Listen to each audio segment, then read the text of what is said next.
이거 후찬 거 아니고 진짜 주운 거 맞아? 제가 정말 죽은 거라니까요.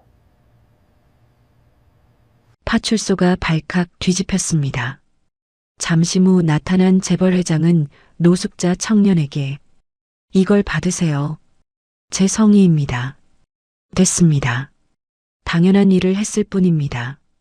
파출소 안 남루한 행색의 청년은 재벌 회장이 건네는 두툼한 돈 봉투를 거절하고 몸을 돌렸습니다. 그 순간 형광등 불빛 아래 청년의 왼쪽 뺨이 드러났습니다. 붉은 반점 하나, 그리고 눈썹 위에 세모난 상처. 자, 잠깐만. 학생, 잠깐만. 천하의 윤세라 회장이 사시나무 떨듯 떨며 그 자리에 주저앉았습니다. 25년 전 죽은 줄만 알았던 아들의 얼굴이 그 낡은 점퍼 속에 있었기 때문입니다. 가장 믿었던 가족이 가장 끔찍한 악마였다면 당신은 어떻게 하시겠습니까?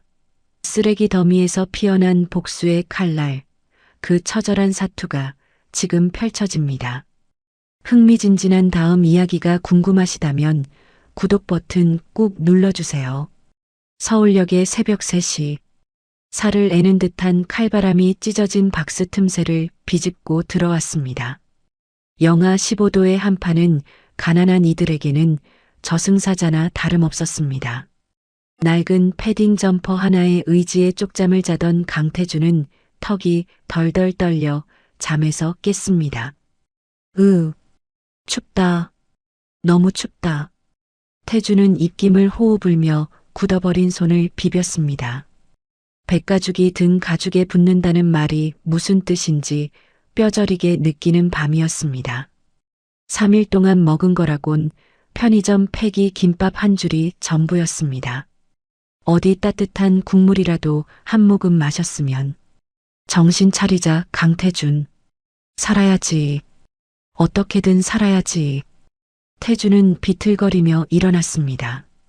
새벽 첫 차가 다니기 전 지하철역 인근을 돌며 빈 병이나 폐지를 주어야 라면이라도 하나 사 먹을 수 있었습니다. 태주는 퉁퉁 부은 발을 끌고 어두운 지하도 계단 쪽으로 향했습니다. 계단 밑은 가로등 불빛도 닿지 않는 사각지대였습니다. 그런데 그 어둠 속에서 무언가가 번쩍하고 빛났습니다. 응? 저게 뭐지? 태주는 눈을 비비고 다가갔습니다. 쓰레기 봉투인 줄 알았던 그것은 최고급 가죽으로 만든 검은색 서류 가방이었습니다. 한눈에 봐도 귀티가 줄줄 흐르는 물건이었습니다. 누가 이런 걸 버렸나? 아니야, 버린 게 아닌 것 같은데. 태주는 침을 꿀꺽 삼키고 가방을 들어 올렸습니다. 뭐야, 왜 이렇게 무거워? 돌덩이라도 들은 듯 묵직한 무게감. 태준의 심장이 쿵쿵 뛰기 시작했습니다. 본능적으로 주위를 살폈습니다. 개미 새끼 한 마리 없는 새벽거리. 태준은 가방을 끌어안고 쉼터 뒤편 후미진 골목으로 숨어들었습니다.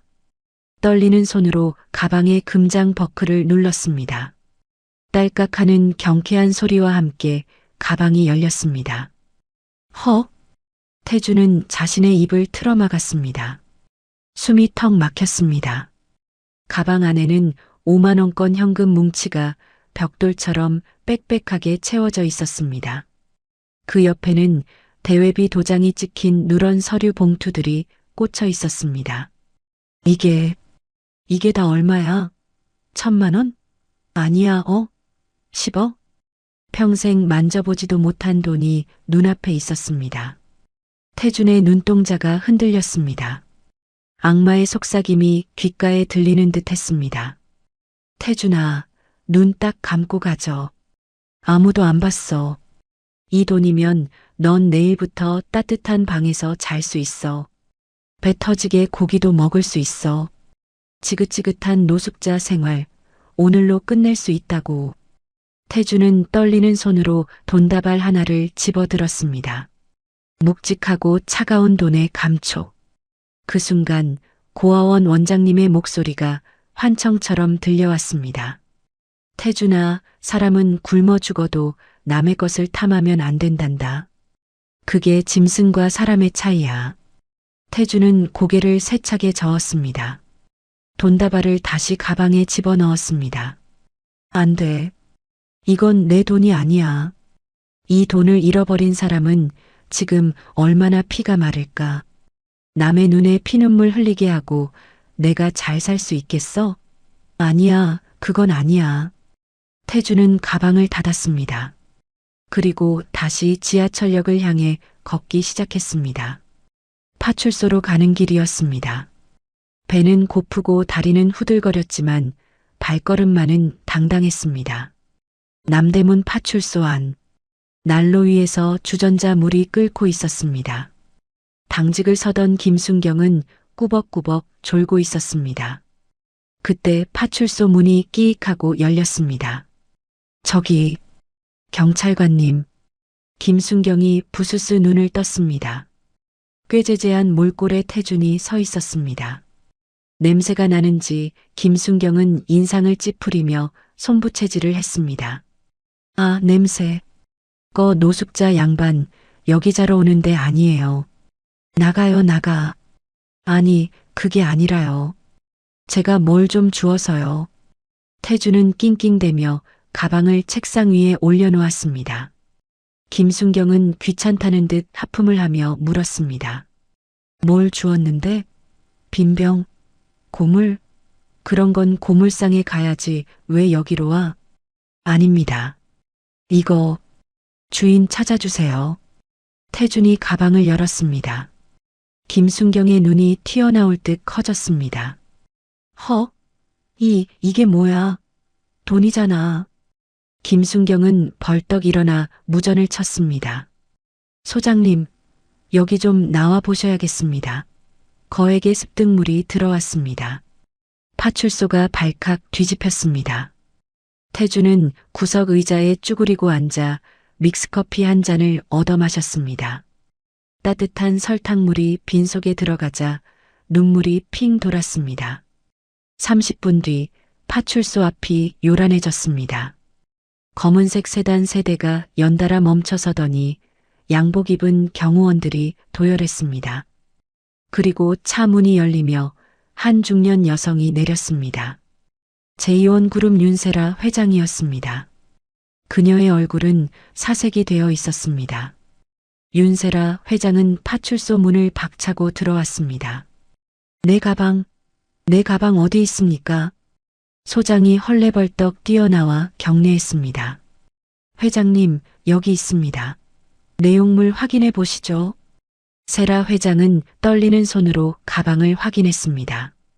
현금과 기밀 서류, 모든 것이 그대로였습니다. 안도의 한숨이 길게 터져 나왔습니다. 아, 살았다. 정말 다행이야. 이 서류가 없어졌으면 그룹이 날아갈 뻔했어.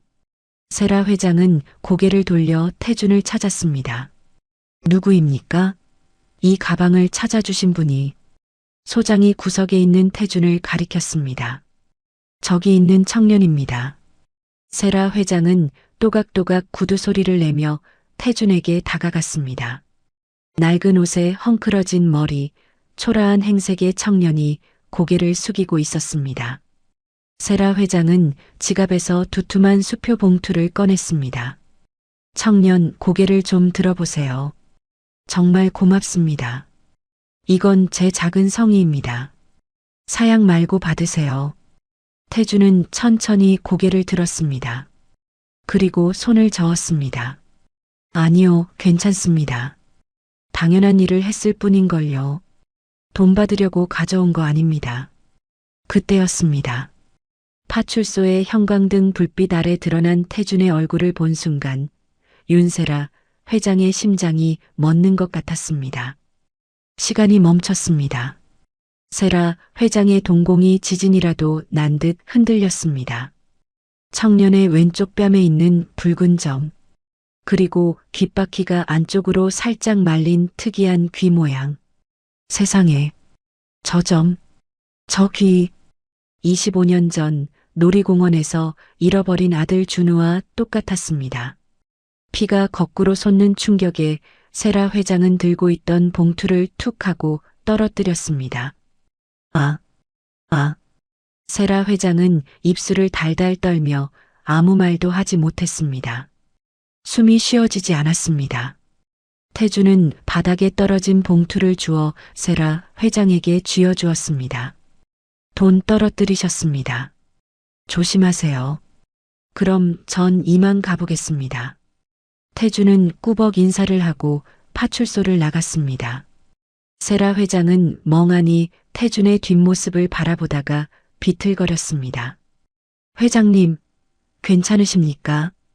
비서실장이 다급하게 부축했습니다. 세라 회장이 비서실장의 팔을 꽉 움켜쥐었습니다. 손톱이 박힐 정도로 강한 힘이었습니다. 실장, 저 아이, 방금 나간 저 청년, 당장 잡아. 네, 무슨 말씀이십니까? 확인해 볼 게 있어. 당장 저 청년에 대해서 알아봐야겠어. 하나도 빠짐없이. 내 가슴이 이상하게 너무 아파. 심장이 조여와. 세라 회장의 눈에서 뜨거운 눈물이 주르륵 흘러내렸습니다. 제이온그룹 본사 1층 로비. 출근하는 직원들 사이로 웅성거리는 소리가 파도처럼 퍼져나갔습니다. 들었어? 오늘 회장 비서실에 신입 하나 온다는데 완전 낙하산이래. 낙하산? 어느 집 자식인데? 전무님 라인이야? 아니, 그게 대박이야. 스펙이 아무것도 없대. 대학도 안 나왔다던데? 그런데 회장님이 직접 꽂았다는 소문이 있어. 미친 거 아니야? 우린 뼈 빠지게 공부해서 들어왔는데 고졸백수를 회장 직속으로? 이거 노조에 신고해야 하는 거 아니야? 그 시각 강태준은 빳빳하게 다림질된 유니폼을 입고 거울 앞에 섰습니다. 쉼터 관리인 아저씨가 구해준 양복이었습니다. 와, 나한테도 이런 옷이 어울리네. 태준은 어색하게 넥타이를 만지작거렸습니다. 며칠 전 쉼터로 찾아온 양복쟁이들이 면접을 보라고 했을 때만 해도 꿈인가 싶었습니다. 강태준 씨 합격입니다. 내일부터 출근하세요. 면접 질문도 없었습니다. 그냥 얼굴만 빤히 쳐다보더니 합격이라니. 태준은 불안했지만 찬밥 더운 밥 가릴 처지가 아니었습니다. 첫 출근 날, 태준이 배정받은 곳은 비서실 산하 지원팀이었습니다. 주로 회장님의 잔심부름이나 셔틀버스 운전, 청소를 도맡는 자리였습니다. 사무실 문을 열고 들어가자마자 싸늘한 정적이 흘렀습니다. 직원들이 태준을 위아래로 훑어보았습니다. 경멸과 호기심이 섞인 눈빛들이 화살처럼 날아왔습니다. 안녕하세요. 신입사원 강태준입니다. 열심히 하겠습니다. 태준이 90도로 인사했지만 아무도 받아주지 않았습니다. 팀장이 서류 뭉치를 책상에 툭 던지며 말했습니다. 강태준 씨, 거기 서 있지 말고 저기 정수기 물통이나 갈아요. 그리고 회장님실 화초에 물 주고 오세요. 눈치 없이 서 있지 말고 빠릿빠릿하게 움직여요. 아, 네. 알겠습니다. 태준은 군소리 없이 움직였습니다. 무거운 생수통을 번쩍 들어 교체하고 걸레를 빨아 복도를 닦았습니다. 직원들이 뒤에서 수군대는 소리가 들렸습니다. 저 사람이야? 노숙자 출신이라며? 냄새나는 것 같지 않아? 아, 격 떨어져 진짜. 태준은 입술을 꽉 깨물었습니다. 참자. 참아야 해. 여기서 쫓겨나면 다시 그 추운 거리로 돌아가야 해. 귀머거리 3년, 벙어리 3년이다. 세라 회장은 집무실 CCTV 화면을 통해 태준을 지켜보고 있었습니다. 태준이 묵묵히 바닥을 닦고 직원들의 멸시를 견디는 모습을 보며 왠지 마음 짠했습니다. 비서실장, 들어오세요. 비서실장이 들어오자 세라 회장이 낮고 은밀한 목소리로 지시했습니다. 지금 태준이가 회장실 청소하러 들어갈 겁니다. 거기서 양치한 칫솔이나 머리카락, 뭐든 좋으니까 유전자 검사할 수 있는 시료를 확보하세요. 회장님, 혹시 전무님이 알게 되면, 세영이가 알면 다 일을 망칩니다. 보안 유지하세요. 7작전처럼 은밀하게 움직여야 합니다. 비서실장은 긴장한 표정으로 고개를 끄덕였습니다. 한편 부회장실, 윤세영 전무는 바닥에 있는 화분을 발로 차며 난동을 부리고 있었습니다. 뭐, 누구 맘대로, 언니 미쳤어? 노숙자를 비서실에 들여? 비서가 벌벌 떨며 보고했습니다. 그게 회장님 특별 지시라고 해서 인사팀에서도 어쩔 수 없었다고 합니다. 특별 지시? 지랄하고 있네. 야, 당장 그놈 뒷조사한 거 가져와. 뭐 하는 놈이야? 비서가 서류 봉투를 내밀었습니다. 윤세영은 서류를 거칠게 낚아채 훑어보았습니다. 이름 강태준, 나이 28세, 고아원 출신, 서울역 노숙. 윤세영의 시선이 한 줄에 멈췄습니다. 특이사항 1999년 5월 영보육원에 김철수라는 이름으로 입소 기록 있음. 당시 말을 하지 못해 신원 미상 처리. 윤세영의 손이 부들부들 떨리기 시작했습니다. 1999년 5월. 그 날짜는 윤세영이 평생 잊을 수 없는 날이었습니다. 1999년 5월 보육원. 윤세영의 머릿속에 25년 전의 기억이 파노라마처럼 스쳐 지나갔습니다. 놀이공원 미아보호소, 울고 있는 조카 준우, 그리고 그 아이를 차에 태워 외진 보육원 앞에 버리고 도망치던 자신의 모습. 허! 윤세영은 숨이 막혀 넥타이를 거칠게 풀었습니다. 식은땀이 비오듯 흘러내렸습니다. 설마 그놈이 준우야? 살아서 돌아왔어? 윤세영은 공포에 질려 눈동자가 뒤집힐 지경이었습니다. 만약 강태준이 진짜 준우라면, 그리고 기억을 되찾는다면 윤세영은 끝장이었습니다. 그룹 후계자 자리는커녕 감옥에서 썩어야 할 운명이었습니다. 안 돼. 절대 안 돼. 내가 여기까지 어떻게 왔는데 내 자리를 뺏길 순 없어. 윤세영의 눈빛이 독사처럼 변했습니다. 그는 떨리는 손으로 전화기를 들었습니다. 김 실장, 당장 들어와. 그리고 아주 조용하고 확실하게 일 처리하는 해결사들 좀 알아봐. 쥐도 새도 모르게 처리해야 할 쓰레기가 하나 생겼어. 윤세영 전무는 미쳐 날뛰기 시작했습니다. 불안감이 그의 이성을 갉아먹었습니다. 밤마다 조카가 자신을 노려보는 악몽을 꾸었습니다. 으악, 저리 가란 말이야. 윤세영은 침대에서 굴러떨어지며 비명을 질렀습니다. 거울 속에 비친 자신의 얼굴은 공포와 광기로 일그러져 있었습니다. 죽여야 해. 싹을 잘라버려야 해. 언니가 알기 전에. 유전자 검사라도 하면 큰일이야.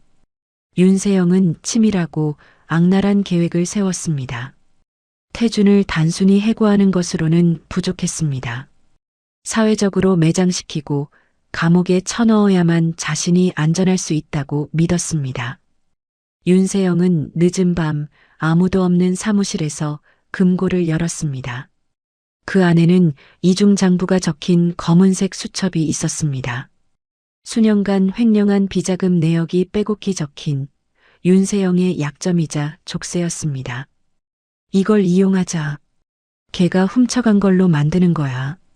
감히 내 비밀장부를 훔쳐서 협박하려 했다고 뒤집어 씌우면 넌 영원히 빛을 못 볼 거다. 윤세영은 검은 모자와 마스크를 쓰고 회사 주차장으로 내려갔습니다.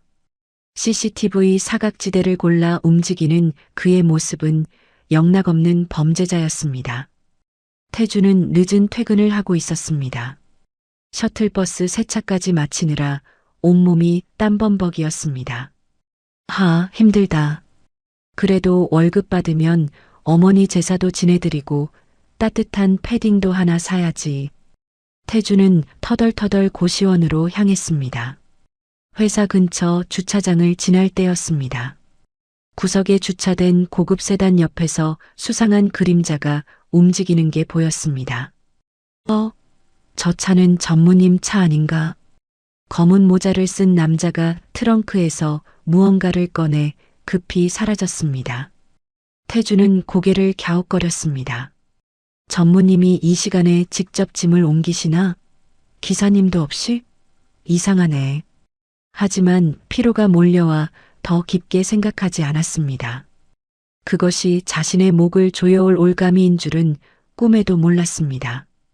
윤세영은 태준이 사는 허름한 고시원에 잠입했습니다. 미리 매수한 총무가 건네준 마스터키로 태준의 방문을 열었습니다.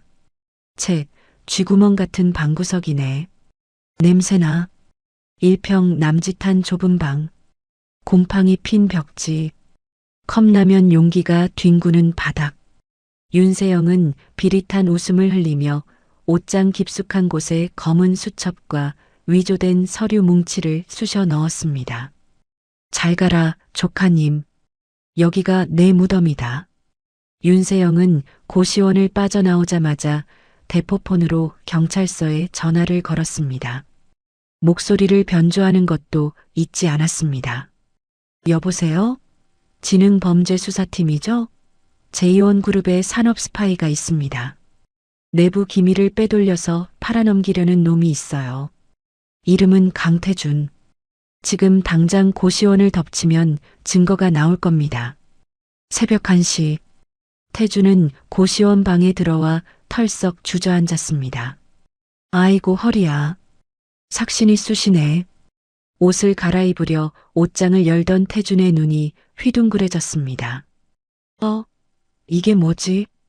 구석에 처박혀 있는 낯선 검은 수첩. 태준이 손을 뻗어 수첩을 잡으려는 찰나 쾅!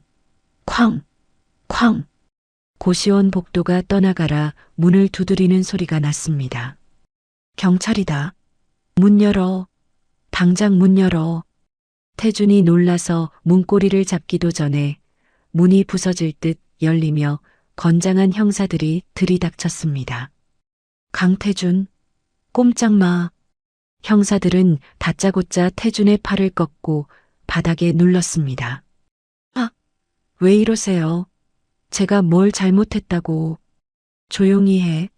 의료법 위반, 업무상 횡령, 기밀 유출 혐의로 긴급 체포한다. 당신한테 묵비권이 있고 변호사를 선임할 권리가 있어. 다른 형사가 옷장을 뒤지더니 검은 수첩을 찾아내 흔들었습니다. 팀장님, 여기 있습니다. 제보 내용이랑 똑같은 장부입니다. 빙고, 딱 걸렸어. 야, 이 도둑놈아. 회사가 웃음이야? 들어온 지 며칠이나 됐다고 기밀을 빼돌려? 태주는 억울함에 소리쳤습니다. 아니에요. 전 모르는 일입니다. 저 수첩 제 거 아니라고요. 누가 갖다 놓은 거예요. 하지만 형사는 태준의 뒤통수를 탁 치며 비웃었습니다. 소설 쓰지 마. 노숙자 출신이라더니 손버릇이 아주 더럽구만.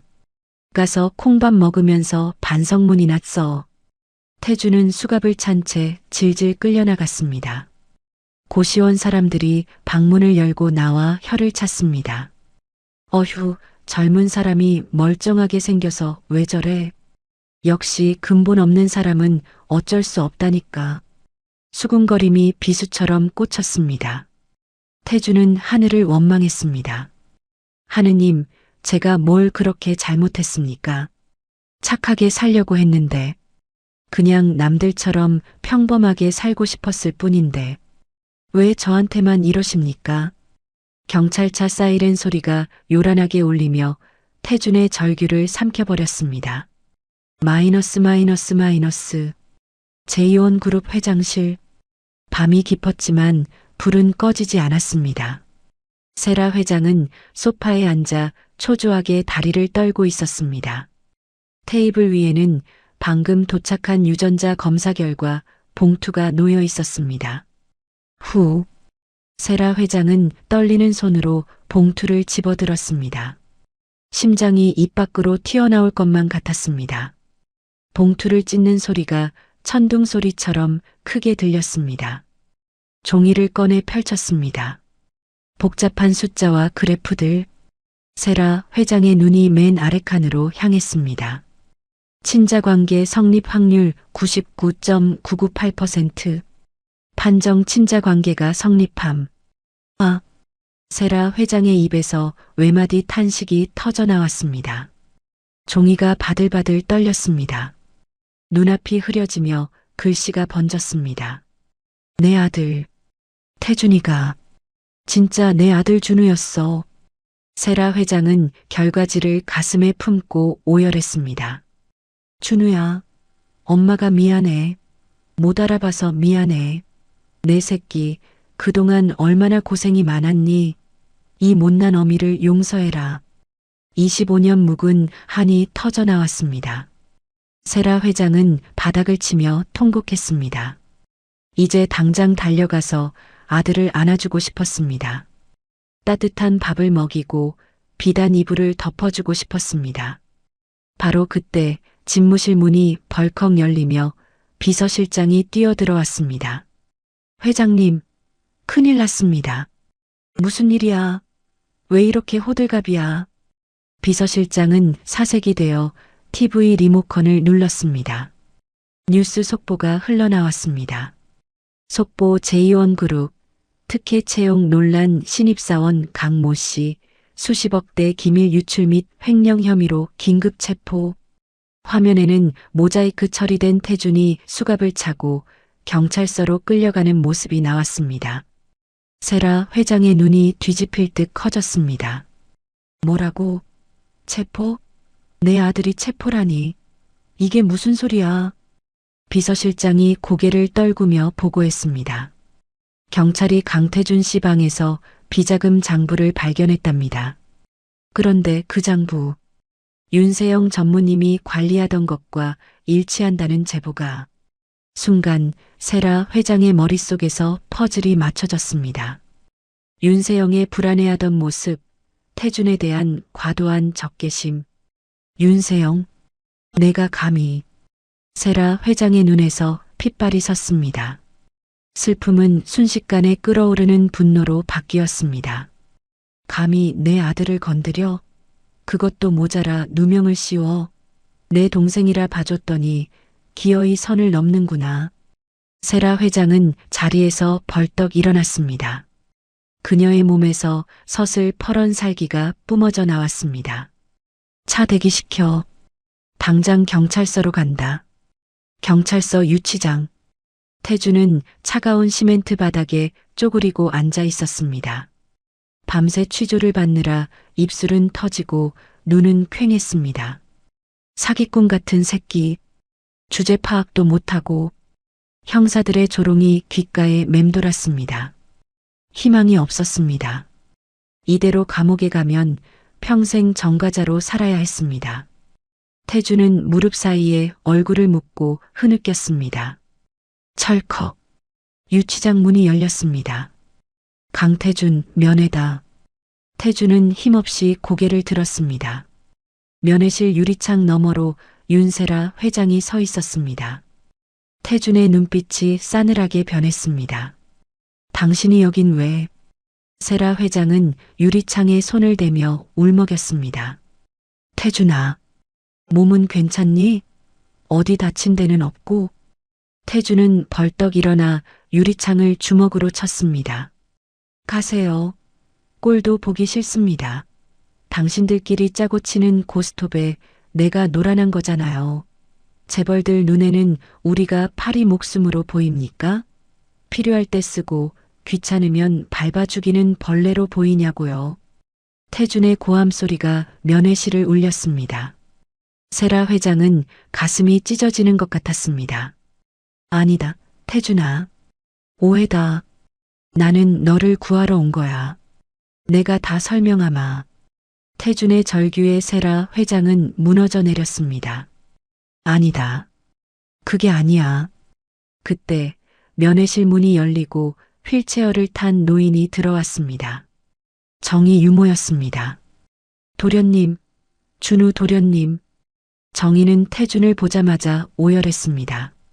태준은 멍하니 노인을 바라보았습니다. 누구세요?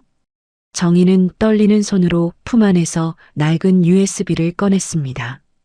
도련님, 회장님은 죄가 없으세요.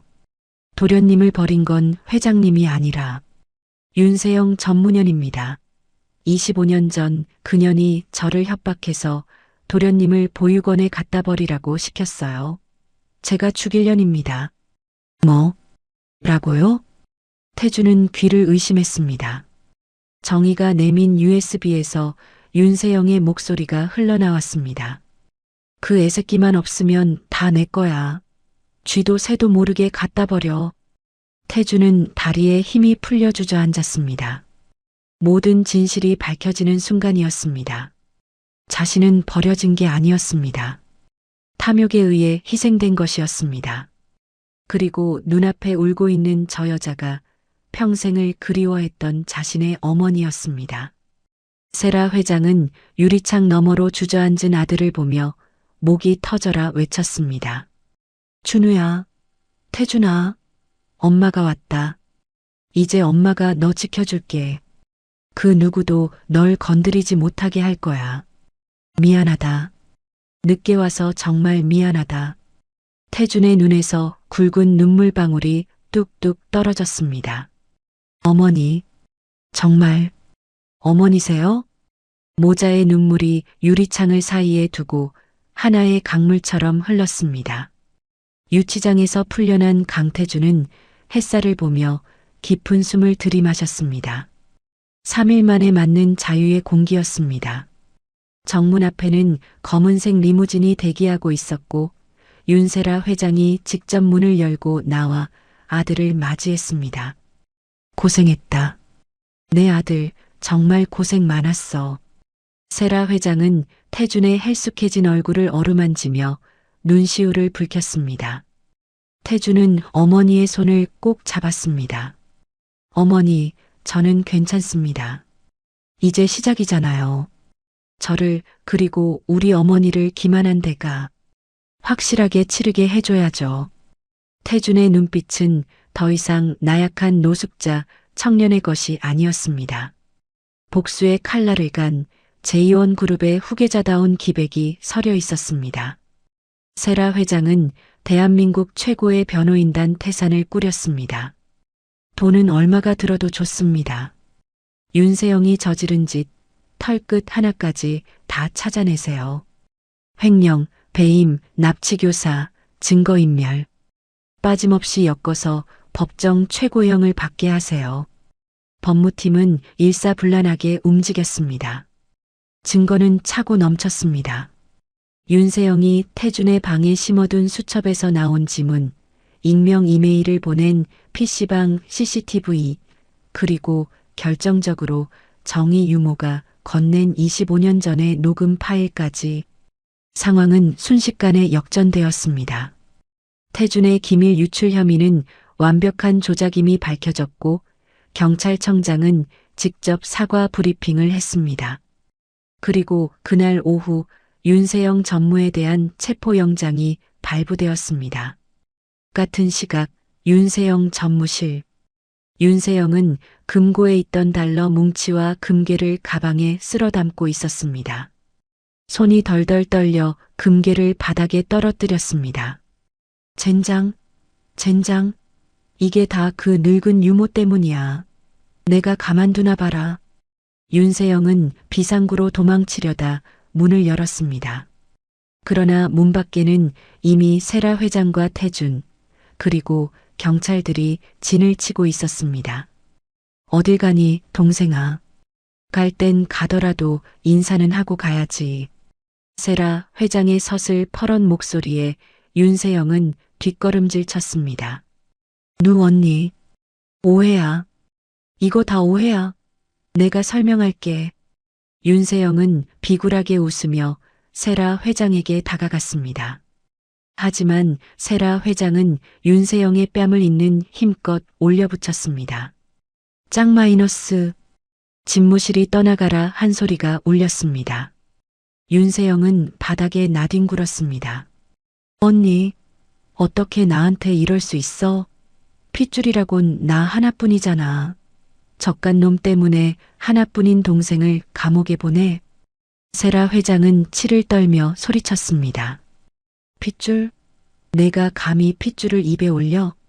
25년 동안 내 아들을 시궁창에 버려두고 나를 속여? 넌 내 동생이 아니라 악마야.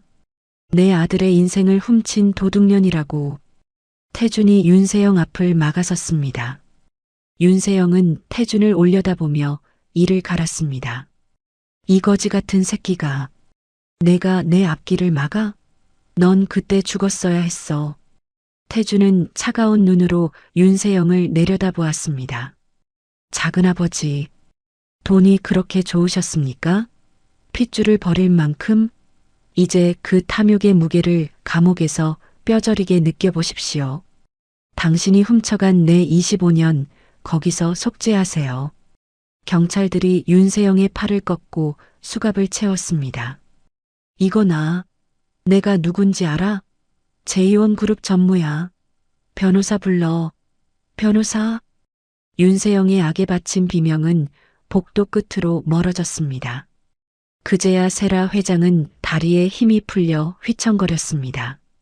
태준이 얼른 어머니를 부축했습니다. 어머니, 괜찮으세요? 그래. 알터니가 빠진 것 같구나. 이제 다 끝났다. 정말 다 끝났어. 며칠 후 제2원그룹 대강당에서 대국민 기자회견이 열렸습니다. 수백 명의 기자들이 몰려들어 플래시를 터뜨렸습니다. 단상에 오른 세라 회장은 마이크를 잡고 떨리는 목소리로 말문을 열었습니다. 존경하는 국민 여러분, 오늘 저는 제2원그룹 회장이기 이전에 한 아이의 어머니로서 이 자리에 섰습니다. 25년 전 잃어버렸던 제 아들 강태준을 소개합니다. 태준이 단상 위로 걸어 나왔습니다. 말끔한 정장 차림의 태준은 쏟아지는 플래시 세례 앞에서도 당당했습니다. 반갑습니다. 강태준입니다. 잃어버린 시간만큼 더 열심히, 더 바르게 살겠습니다. 제게 주어진 이 자리가 특권이 아닌 책임임을 잊지 않겠습니다. 우레와 같은 박수가 쏟아졌습니다. 모든 것이 완벽한 해피엔딩처럼 보였습니다. 하지만 운명의 신은 질투가 심한 법일까요? 기자회견을 마치고 내려오던 태준이 갑자기 멈칫했습니다. 세상이 왜 이렇게 핑 돌지? 극심한 현기증이 몰려왔습니다. 태준은 단상 난간을 잡으려 했지만 헛손질을 했습니다. 코에서 뜨거운 액체가 주르륵 흘러내렸습니다. 태준아, 코피가 난다. 괜찮니? 세라 회장이 놀라 다가왔지만 태준의 귀에는 웅웅거리는 소리만 들릴 뿐이었습니다. 어머니, 태준은 힘없이 바닥으로 쓰러졌습니다. 하얀 셔츠가 붉은 선혈로 물들었습니다. 태준아, 정신 차려. 119, 빨리 119 불러. 세라 회장의 비명소리가 대강당을 가득 메웠습니다. 마이너스. 대학병원 응급실은 아수라장이었습니다. 세라 회장은 의료진의 가운을 붙잡고 매달렸습니다. 체면도 회장의 위엄도 다 버렸습니다. 그저 자식 살리려는 어미의 절규뿐이었습니다. 선생님, 제발요. 돈은 얼마든지 드릴게요. 제 전 재산을 다 드려도 좋아요. 제 아들 좀 살려만 주세요. 이제 막 찾았는데. 이제야 엄마 노릇 좀 하려는데. 백발이 성성한 병원장이 침통한 표정으로 고개를 저었습니다. 죄송합니다, 회장님. 급성 골수성 백혈병입니다. 그것도 아주 희귀한 케이스라. 암세포 증식 속도가 너무 빠릅니다. 마음의 준비를 하셔야 할 수도 있습니다. 세라 회장은 그 자리에 주저앉아 가슴을 쳤습니다. 안 돼. 안 돼. 하나님, 차라리 나를 데려가시오. 왜 저 착한 아이한테만 이런 가혹한 시련을 주십니까? 25년을 길바닥에서 고생만 했는데 이제 따뜻한 밥 한 끼 먹이나 했는데. 세라 회장의 통곡 소리에 간호사들도 눈시울을 붉혔습니다. 한편 구치소에 수감된 윤세영에게도 이 소식이 전해졌습니다. 윤세영은 면회를 온 측근 변호사에게 이야기를 듣고 광기 어린 웃음을 터뜨렸습니다. 으하하, 하늘이 나를 돕는구나. 놈이 죽을 병에 걸렸다고? 역시 천벌은 내가 아니라 저놈이 받는 거야. 윤세영은 탐욕스러운 눈빛을 번뜩이며 지시를 내렸습니다. 당장 작업 시작해. 증권가 찌라시에 소문 쫙 퍼뜨려. 강태준은 시한부다. 오늘 내일 한다. 그런 송장한테 회사를 맡길 순 없다라고 말이야. 이사들을 선동해서 해임안을 상정해. 내가 못 먹을 바엔 다 부셔버리겠어. 윤세영의 계략대로 그룹은 다시 술렁였습니다. 주가는 연일 하한가를 쳤고 이사회에서는 태준을 상속 부적격자로 몰아세웠습니다. 회장님, 냉정하게 판단하셔야 합니다. 언제 죽을지 모르는 사람을 후계자로 둘 순 없습니다. 맞습니다. 오너 리스크가 너무 큽니다. 태준 이사를 해임하고 전문 경영인을 앉혀야 합니다. 세라 회장은 이사회장에 들이닥쳐 명패를 집어던졌습니다. 당신들 제정신입니까? 사람이 죽어가는데 경영권 타령이나 하고 있어? 당신들 자식이 아파도 이럴 거야? 회장님, 공과 사는 구분하셔야죠. 닥쳐. 내 아들이 살아나면 그때 당신들 전원 옷벗을 각오하세요. 내 아들은 반드시 살아납니다. 세라 회장은 이사들을 노려보며 선전포고를 하고 병원으로 돌아왔습니다. 병실에서 눈을 뜬 태준은 자신의 병명을 듣고 절망했습니다. TV에서는 자신의 해임안을 논의한다는 뉴스가 나오고 있었습니다. 나 때문에 또 어머니가 곤란해졌어. 나만 없으면 되는데. 태준은 비틀거리는 몸을 일으켰습니다. 팔에 꽂힌 링거 바늘을 거칠게 뽑아버렸습니다. 피가 튀었지만 고통조차 느껴지지 않았습니다. 어머니를 위해서라도 내가 사라져야 해. 태준은 환자복 차림으로 맨발로 병실을 나섰습니다. 비틀거리며 복도를 걷다 엘리베이터 앞에서 세라 회장과 마주쳤습니다. 세라 회장은 피가 뚝뚝 떨어지는 태준의 팔을 보고 기겁했습니다. 태준아, 너 미쳤니? 이 몸으로 어딜 가겠다는 거야? 태준은 울먹이며 소리쳤습니다. 어머니, 전화두세요. 저 같은 놈 때문에 어머니가 평생 쌓아온 회사가 무너지고 있잖아요. 사람들이 저보고 짐이래요. 차라리 제가 사라지는 게 낫습니다. 세라 회장은 태준의 뺨을 감싸 쥐고 눈물을 쏟았습니다. 무슨 바보 같은 소리냐? 회사가 무너지면 다시 세우면 돼. 돈, 명예, 다 필요 없어. 나한테는 내가 전부야. 내가 없으면 나도 없어. 제발 사람만 다오. 엄마 소원이다. 태준은 어머니의 품에 안겨 어린아이처럼 엉엉 울었습니다. 살고 싶어요. 어머니, 저도 살고 싶어요. 너무 무서워요. 모자에 뜨거운 눈물이 차가운 병원 복도를 적셨습니다. 세라 회장은 아들의 등을 토닥이며 굳게 다짐했습니다. 지옥 끝까지 가서라도 아들을 살려내겠다고.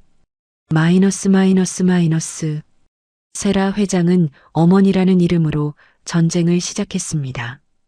그녀는 그룹의 전용기를 띄워 미국과 독일의 명의들을 한국으로 불러들였습니다. 아직 임상 단계인 신약 개발을 위해 천문학적인 자금을 쏟아부었습니다. 비용은 상관없습니다. 1조가 들든 10조가 들든 내 아들만 살려내세요. 못 살려내면 병원 문 닫을 각오하십시오. 태준은 무균실에서 고통스러운 항암 치료를 견뎌냈습니다. 독한 약물 때문에 머리카락이 한 움큼씩 빠지고 구토가 멈추지 않았습니다. 뼈를 깎는 고통이었지만 유리창 너머에서 쪽잠을 자며 자신을 지키는 어머니를 보며 이를 악물었습니다. 세라 회장은 회사 일도 전폐하고 병실을 지켰습니다. 직접 쌀을 씻어 죽을 쓰고 태준의 손발을 주물렀습니다. 태준아, 한 숟갈만 더 먹자. 응?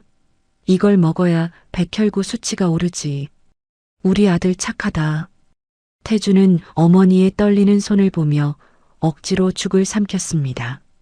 목구멍이 타들어가는 것 같았지만 웃어 보였습니다. 어머니, 맛있어요. 세상에서 제일 맛있어요. 그때 유모 정희가 낡은 보따리를 들고 병실을 찾았습니다. 도련님, 이 늙은 게 해줄 건 없고 절에 가서 108배를 드리고 왔습니다. 정희는 태준의 마른 손을 잡고 눈물을 흘렸습니다. 많은 사람들의 간절한 기도가 하늘에 닿은 것일까요? 기적 같은 일이 일어났습니다. 새로 투여한 신약이 반응을 보이기 시작한 것입니다. 암세포 수치가 급격히 줄어들었고 바닥을 치던 혈소판 수치가 정상으로 돌아오기 시작했습니다. 회장님, 기적입니다. 골수 이식이 성공적으로 안착했습니다. 완치 판정을 받으실 수 있을 것 같습니다. 주치의의 말에 세라 회장은 그 자리에서 실신할 뻔했습니다. 감사합니다. 하나님 감사합니다. 한편 구치소의 독방. 윤세영은 태준의 회복 소식을 듣고 벽에 머리를 찌우며 괴로워했습니다. 말도 안 돼. 어떻게 살아나? 그 독한 놈이. 윤세영은 밤마다 악몽에 시달렸습니다. 조카를 버리던 날의 기억, 언니의 따귀, 그리고 감옥이라는 현실. 그는 결국 무너져 내렸습니다. 내가 졌다. 욕심이 나를 삼켜버렸어. 윤세영은 변호사를 통해 참회의 편지를 보냈습니다. 자신의 모든 지분을 포기하고 태준에게 사죄하겠다는 내용이었습니다. 글씨는 눈물 자국으로 번져 있었습니다. 세라 회장은 병실 침대에 앉아 태준에게 편지를 읽어주었습니다. 용서할 수 있겠니? 태준은 창밖의 따스한 봄 햇살을 바라보며 고개를 끄덕였습니다. 어머니, 미움도 힘이 있어야 하는 거더라고요. 아파 보니까 알겠어요. 누군가를 미워하는 데 쓰는 에너지가 너무 아까워요. 이제는 그 힘을 좋은 곳에 쓰고 싶습니다. 살아서 돌아왔으니 그거면 됐습니다. 태준의 완치 소식과 함께 그룹은 안정을 되찾았습니다. 윤세영을 따르던 세력들은 모두 숙청되었고 태준의 리더십은 더욱 공고해졌습니다. 퇴원하는 날 병원 로비는 태준을 응원하는 시민들과 직원들로 인산인해를 이루었습니다. 강태준, 화이팅! 환호하는 사람들 속에서 세라 회장은 태준의 손을 꼭 잡았습니다. 가자, 우리 집으로. 네, 어머니. 집으로 가요. 두 모자의 뒷모습은 그 어느 때보다 단단하고 아름다워 보였습니다. 비 온 뒤에 땅이 굳어진다는 말처럼 시련은 그들을 진짜 가족으로 만들어 주었습니다. 마이너스. 1년 후 눈 내리는 서울역 광장. 말끔한 코트 차림의 강태준이 단상 위에 섰습니다. 그곳은 1년 전 그가 낡은 박스를 덮고 추위에 떨던 바로 그 자리였습니다. 이제 그곳엔 최신식 시설을 갖춘 제2원 희망드림 센터가 우뚝 서 있었습니다. 태준이 마이크를 잡자 웅성거리는 소리가 잦아들었습니다. 여러분, 저는 1년 전 바로 이 자리에서 배고픔에 떨던 노숙자였습니다. 그때 저는 세상이 저를 버렸다고 생각했습니다. 춥고 배고프고 외로웠습니다. 객석 맨 앞줄에 앉은 세라 회장이 흐뭇한 미소로 아들을 바라보았습니다. 그녀의 눈가엔 자랑스러움이 가득했습니다. 옆에는 정희 유모가 손수건으로 눈물을 훔치고 있었습니다. 하지만 아니었습니다. 제가 우연히 주운 낡은 가방 하나가, 그리고 그 가방을 돌려준 작은 양심이 제 인생을 송두리째 바꿨습니다. 그 선행이 저에게 가족을 찾아주었고 생명을 구해주었습니다. 태준의 목소리가 광장에 울려 퍼졌습니다. 저는 이곳이 단순한 쉼터가 아닌 제2의 인생을 시작하는 출발점이 되기를 바랍니다. 넘어져도 괜찮습니다. 다시 일어설 수 있도록 제가 그리고 우리 제이원 그룹이 손을 잡아드리겠습니다. 우레와 같은 박수 소리가 광장을 가득 메웠습니다. 태주는 활짝 웃으며 손을 흔들었습니다. 행사가 끝나고 태주는 센터 식당으로 향했습니다. 앞치마를 두르고 고무장갑을 낀 태준의 모습은 재벌 2세가 아닌 영락없는 청년 봉사자였습니다. 어르신 많이 드세요. 국 식기 전에 드세요. 아이고, 이사님이 직접 퍼주시니 더 맛있네. 노숙인들은 태준의 손을 잡으며 눈시울을 붉혔습니다. 태준은 그들의 거친 손에서 과거의 자신을 보았습니다. 저녁이 되자 태준은 본가로 돌아왔습니다. 현관에 들어서자 구수한 된장찌개 냄새가 났습니다. 세라 회장이 직접 앞치마를 두르고 주방에서 나오고 있었습니다. 대한민국 재계 서열 12회장님이 아닌 평범한 어머니의 모습이었습니다. 왔니? 손 씻고 얼른 앉아라. 오늘은 내가 좋아하는 갈비찜이랑 잡채했다. 식탁 위에는 김이 모락모락 나는 집밥이 차려져 있었습니다. 태주는 밥 한 숟가락을 크게 떠서 입에 넣었습니다. 어머니 솜씨가 날이 갈수록 느는데요. 식당 차리셔도 되겠어요. 호호 그래. 밖에서 고생했는데 든든하게 먹어야지. 많이 먹어라, 내 새끼. 세라 회장은 생선 가시를 발라 태준의 밥숟가락 위에 올려주었습니다. 그때 감옥에 있는 윤세영에게서 온 엽서가 식탁 한편에 놓여 있었습니다. 태준아, 센터 완공 축하한다. 뉴스에서 봤다. 정말 훌륭하더구나. 부끄러운 삼촌이지만 진심으로 응원한다. 짧은 글귀였지만 꾹꾹 눌러 쓴 글씨에서 진심이 느껴졌습니다.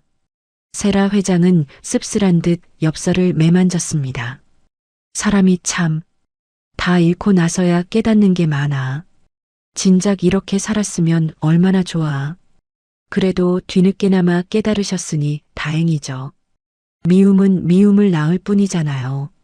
언젠가 출소하시면 따뜻한 밥 한 끼 같이 해요. 어머니가 끓여주신 된장찌개 맛 좀 보여드리죠. 태준의 넉넉한 마음에 세라 회장은 눈시울이 붉어졌습니다. 고맙다, 태준아. 정말 고마워.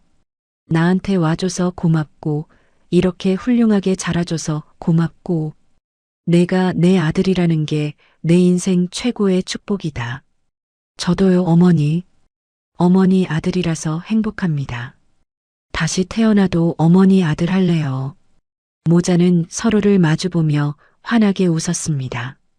창밖에는 한방눈이 내리고 있었지만 집안은 그 어느 때보다 따뜻했습니다. 이 이야기는 차가운 길바닥에서 피어난 한 송이 꽃처럼 착하게 살면 반드시 복이 온다는 진리를 우리에게 보여주었습니다. 현금 가방을 돌려준 작은 선행이 잃어버린 가족을 찾고 생명을 구하며 세상을 따뜻하게 만드는 기적이 되었습니다. 지금 혹시 힘든 시간을 보내고 계신가요? 포기하지 마세요. 당신의 선한 마음이 언젠가 당신을 구원할 기적이 되어 돌아올 테니까요. 이야기를 끝까지 들어주신 분이 계시다면 어디서 듣고 계신지 잘 들었다고 댓글 하나만 남겨주세요. 시청해주셔서 감사합니다.